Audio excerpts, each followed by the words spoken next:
अच्छा सर, राहुल गांधी अपने विदेश दौरे पर हैं। वो ये दावा कर रहे हैं कि नफरत के बाजार में मोहब्बत की दुकान खोल रहे हैं, लेकिन भाजपा इसका उल्टा बता रही है। भाजपा क्या बता रही है?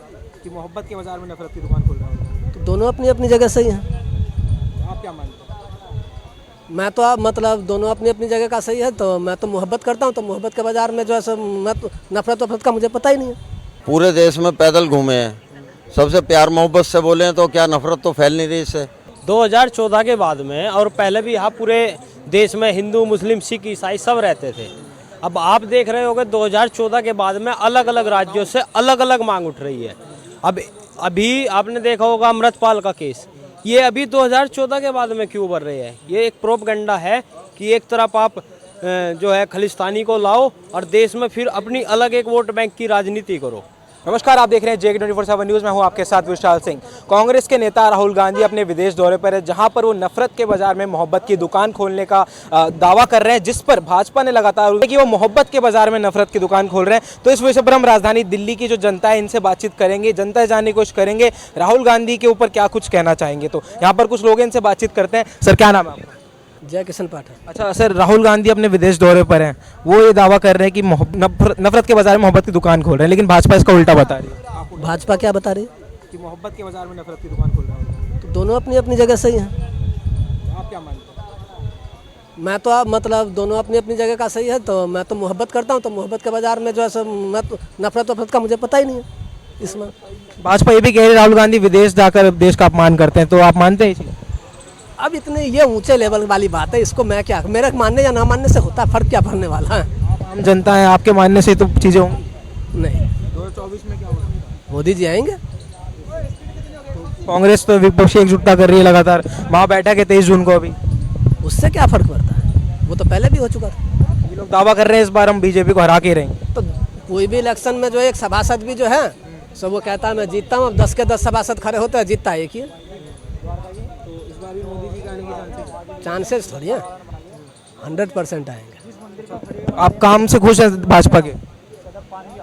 हाँ, मैं तो खुश हूँ। विपक्ष लगातार उन्हें घेर रही है, चौथी फेल राजा बता रहे हैं केजरीवाल जी, क्या कहना चाहेंगे उन्हें? वो तो उनके लेवल की बात है ना। वो कुछ भी कहे, दूसरी फेल भी कह देंगे, तो चौथी फेल तो उन्होंने एहसान है उनका कि 4 क्लास तो बताया, 2 क्लास बढ़ा दिया। मैं तो दूसरी फेल ही समझता हूँ। तो देश के प्रधानमंत्री के लिए ऐसे शब्द यूज करना, इसको आप क्या ऐसे देखते हैं? वो तो आदमी का अपना सभ्यता है ना कि वो किस हिसाब से बोल सकता है। जो प्रधानमंत्री जी को गाली दे सकता है, वो आम जनता की क्या इज्जत करेगा? केजरीवाल जी भी रेस में है, पीएम केजरीवाल जी विदेश में पीएम की रेस में है। कहाँ सपने देख रहे हैं महाराज? आप भी केजरीवाल जी अभी पीएम के रेस में कहाँ से आ जाएंगे? तो और भी यहाँ पर कुछ लोग हैं, लोगों का जमावड़ा लगा हुआ है, इनसे भी बातचीत करेंगे, जानने की कोशिश करेंगे। सर, क्या नाम है आपका? बात नहीं कर सकते, चलिए ठीक है। सर, आपका क्या नाम है? विजय कुमार जी। सर, राहुल गांधी विदेश दौरे पर हैं, वहाँ पर ये दावा कर रहे हैं कि नफरत के बाजार में मोहब्बत की दुकान खोल रहा हूँ, लेकिन जो भाजपा है वो लगातार कह रही है कि इसका उल्टा कर रहे हैं। राहुल गांधी मोहब्बत के बाजार में नफरत की दुकान खोल रहे हैं। आपको क्या लगता है? पूरे देश में पैदल घूमे हैं, सबसे प्यार मोहब्बत से बोले हैं तो क्या नफरत तो फैल नहीं रही इससे। अगर मैं आपके घर आऊँगा, मिलूंगा जुलूंगा, आपके पड़ोसी के भी जाऊँगा, सबसे मिलूंगा, तो कोई दुश्मनी तो होगी नहीं, इसमें प्यार ही लुटेगा।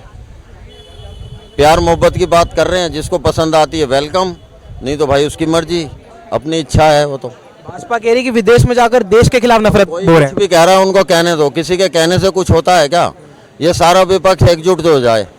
पब्लिक नहीं चाहेगी, नहीं वोट देगी तो नहीं जीतेंगे। अगर पब्लिक चाहेगी, बीजेपी की अगर कमियां देख रही है, पब्लिक अगर वोट देना चाहेगी, वो अलग अलग भी रहेंगे तो भी वोट देगी उनको, पब्लिक तो देगी।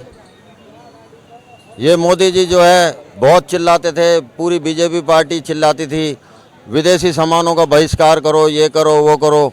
2014 में सबसे पहले आते ही चाइना गए, वहाँ से सारे एग्रीमेंट करके आए। इन्हें तो बीमारी भी चाइना की पसंद आई है, कोरोना, वो भी वहीं से एग्रीमेंट करके लाए हैं। और अब कोरोना फैलने वाला है दोबारा, देश में अनिश्चितता फैलने वाली है। क्यों? क्योंकि अब इलेक्शन नज़दीक है, विपक्ष वाले रैली करेंगे, जनसभा करेंगे, ये कहेंगे कोरोना हो गया, जनसभा नहीं कर सकते। रैली करेंगे, धारा 144 लागू करेंगे, बस यही है इनका। तो विपक्षी एकजुटता हो रही है, इसमें क्या लगता है पीएम पद का उम्मीदवार कौन हो सकता है? सभी लोग रेस में आगे। कोई भी बने भाई, हमारे हिसाब से बीजेपी नहीं आनी चाहिए, क्योंकि एक तो होता है अन्याय, ये महापाप कर रहे हैं। लड़कियों के खिलाफ अत्याचार हो रहा है उसके खिलाफ नहीं बोल रहे और अपराधी को बचाने का काम कर रहे हैं, ये महापाप होता है।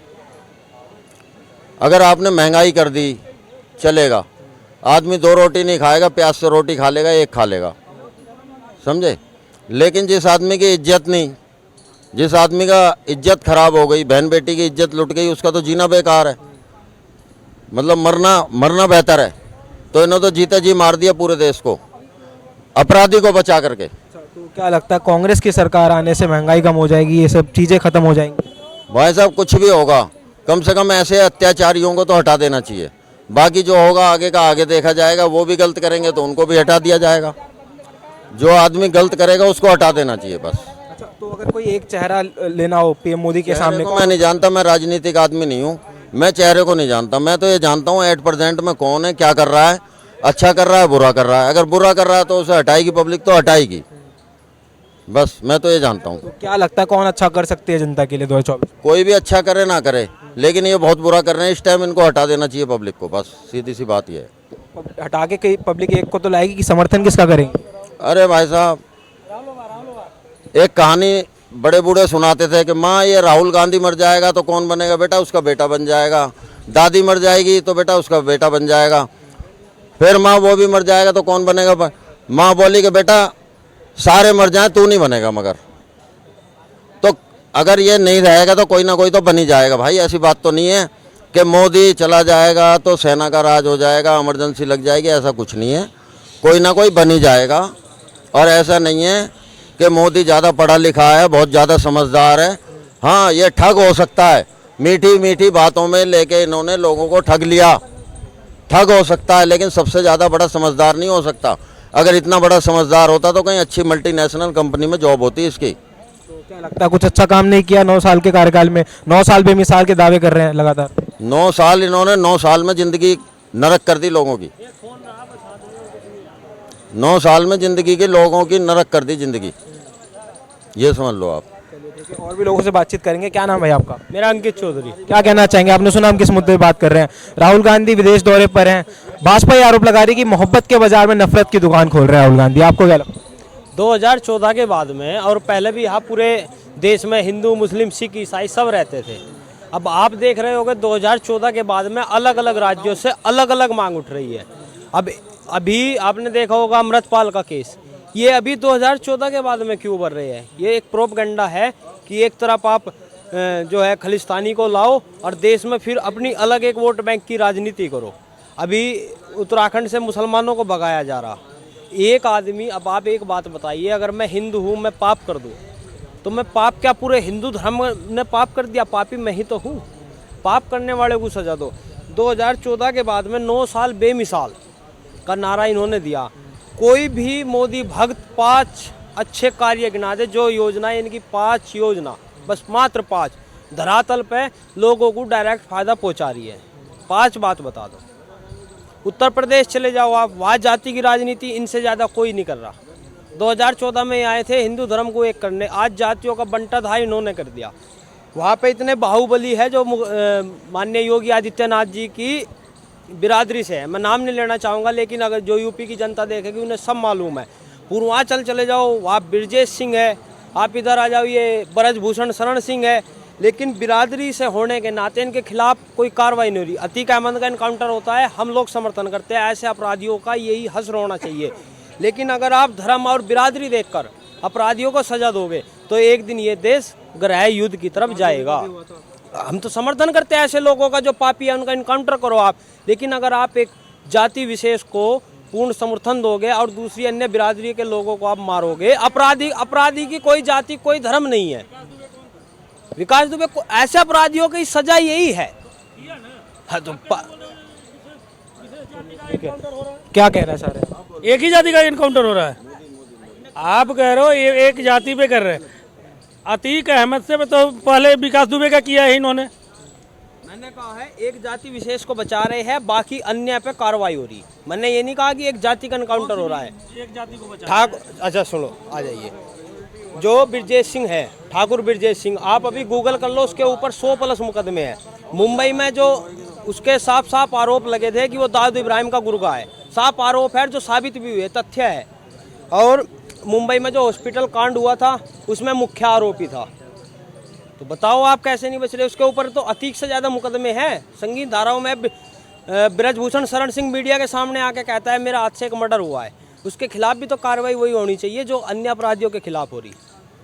अगर धर्म और जाति देख के हम न्याय करने लगे तो एक दिन इस देश का क्या होगा। चलो आज तो ठीक है, हम आज के लिए बोल रहे, लेकिन आने वाला समय इतना दरबदर हो जाएगा। जब हिटलर ने यहूदियों का नरसंहार किया ना, तो तब क्या था, बोला मेरा नंबर नहीं आएगा तो मैं क्यों इसके साथ खड़ा हूँ। कल इसके साथ हुआ तो भाई साहब ने कहा बोला मेरा तो नंबर नहीं आएगा। जब आखिर में मैं अकेला बचा, मेरे साथ खड़ा रहने वाला कोई नहीं था।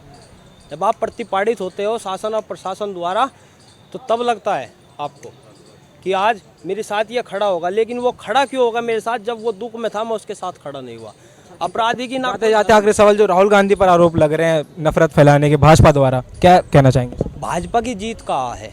भाजपा की जीत यही है, उसके पास कोई भी मुख्य विपक्षी नेता नहीं है, और विपक्ष कमजोर होना तो लोकतंत्र के लिए बड़ा खतरा साबित होता है। आज मैं भी कह रहा हूँ 2014 में मैंने मोदी को वोट दिया, 19 में दिया, लेकिन अगर यही हाल विपक्ष का भी चलता रहा ना, इनके पास कोई कद्दावर नेता नहीं है।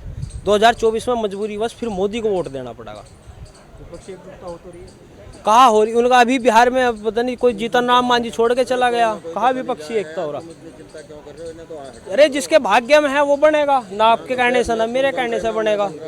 बहुत शुक्रिया बातचीत करने के लिए। तो जैसा कि आपने देखा और सुना, हमने जनता से बातचीत करी। राहुल गांधी के विदेश दौरे पर जो लगातार सवाल उठाए जा रहे हैं कि मोहब्बत के बाजार में नफरत की दुकान खोल रहे हैं, भाजपा लगातार ये आरोप लगा रही है राहुल गांधी पर। आपको क्या कुछ लगता है राहुल गांधी के विषय पर? अपनी राय हमारे साथ साझा करें। फिलहाल के लिए इतना ही। कैमरा पर्सन विषय के साथ JK 24/7 न्यूज़ के लिए दिल्ली से विशाल सिंह की रिपोर्ट।